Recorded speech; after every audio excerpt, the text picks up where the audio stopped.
Ces projets Propeda visent à aider en fait un certain public bien choisi. Et dans le cas de Polytech, on a vraiment un focus sur les mathématiques. Parce qu'on a des étudiants qui sont issus de certaines filières qui font de moins en moins de mathématiques avant de rentrer à Polytech ou qui sont moins bons en mathématiques au bac. Donc on a une vraie volonté de faire de la remédiation parce qu'il y a un vrai enjeu sur les matières qui sont enseignées à Polytech, de sciences de l'ingénieur.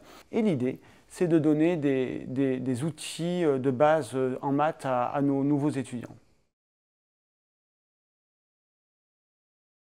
Le caractère peut-être innovant de ce projet MathStart est lié au fait qu'on a voulu construire des bibliothèques d'exercices Moodle, mais des exercices un petit peu originaux, c'est-à-dire pas des QCM ou des exercices, des quiz comme on en a l'habitude.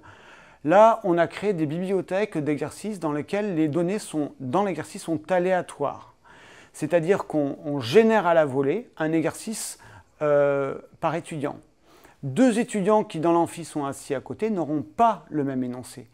Et ça c'est important parce qu'on peut générer quasiment autant d'énoncés que ce qu'on veut. On peut donc faire répéter les étudiants. Et puis on peut également utiliser ces exos en contrôle, en amphi. Deux étudiants assis à côté n'auront pas le même énoncé. Donc ils ne risquent pas de se copier. Dans ce projet Propeda, il y avait deux aspects.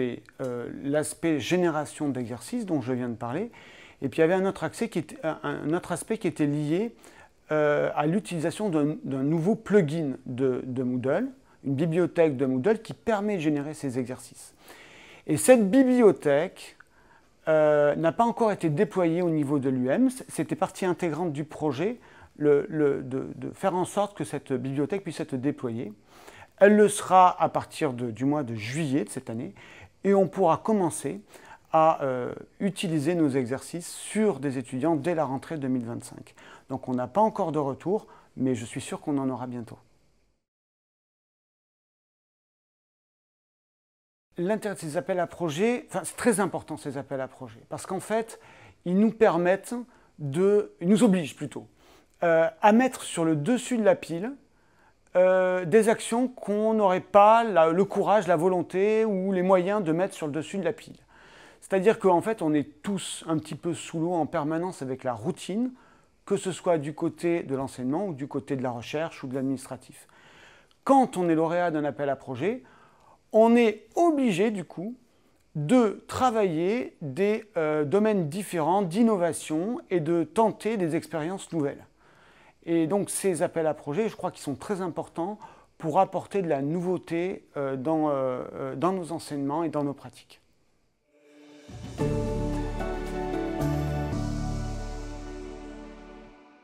On a répondu à l'appel d'offres formation, c'est une PEI.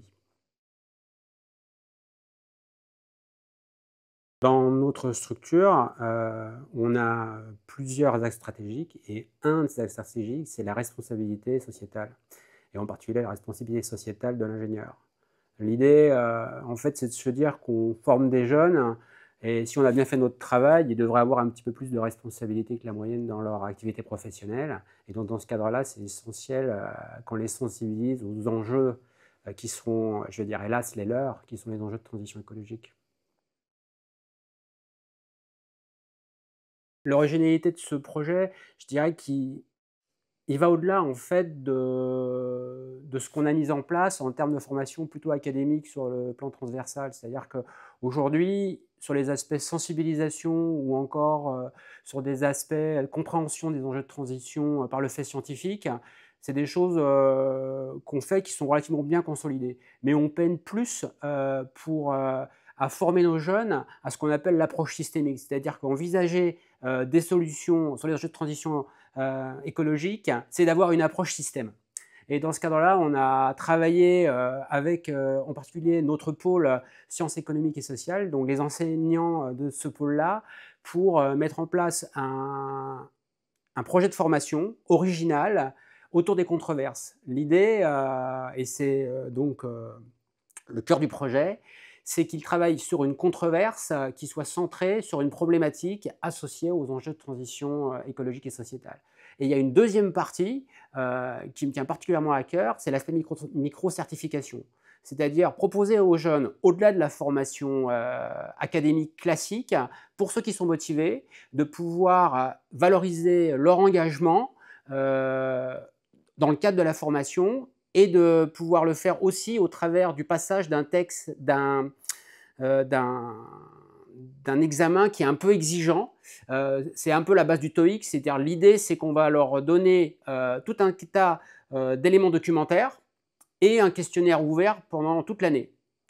Et le jour J, ils viendront passer l'examen sur un test de connaissances en amphithéâtre. Alors, il n'y aura pas de web, il n'y aura pas d'IA, ce sera mano à mano.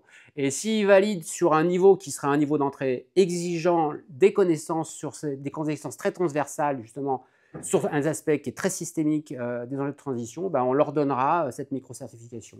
L'idée, c'est de l'ouvrir d'abord, je veux dire, c'est complètement nouveau pour nous. Hein. D'abord, l'idée, c'est de l'ouvrir, de la structurer en interne à Polytech. Ensuite, on souhaite l'ouvrir pour tous nos jeunes de l'établissement et d'aller même pour pouvoir la proposer en externe à nos parties prenantes et dans un monde parfait, aller jusqu'aux industriels.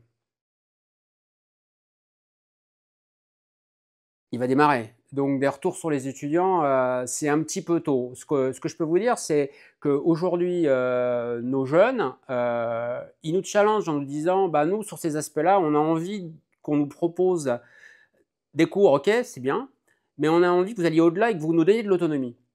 Alors, ce projet, il a essayé de répondre un peu à ça. C'est-à-dire pouvoir proposer à des jeunes qui sont autonomes, qui ont envie de travailler la question, des micro-certifications, mais aussi de pouvoir la travailler dans un cadre de formation qui dépasse le cadre du cours ex cathedra, d'où ce format par les controverses. Et pour les enseignants, il y a une équipe d'enseignants motivés pour ça, il n'y a pas de problème. On a plein de gens qui sont prêts à nous aider pour que ça marche. Ah, franchement, c'est essentiel que ce genre d'appel à projet existe. Je parle sur les aspects en particulier liés à la transition écologique parce que déjà, c'est un marqueur de l'intérêt de notre établissement pour ces questions. Et un marqueur opérationnel, c'est-à-dire qu'ils font confiance à des gens comme nous pour mettre en place des projets au-delà de tout ce qu'on peut afficher en externe.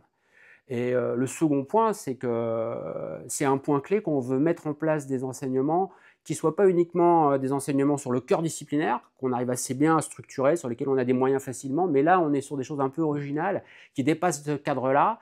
Et dans ce contexte, ce type d'AAP sont formidables. Voilà, je ne peux pas dire plus.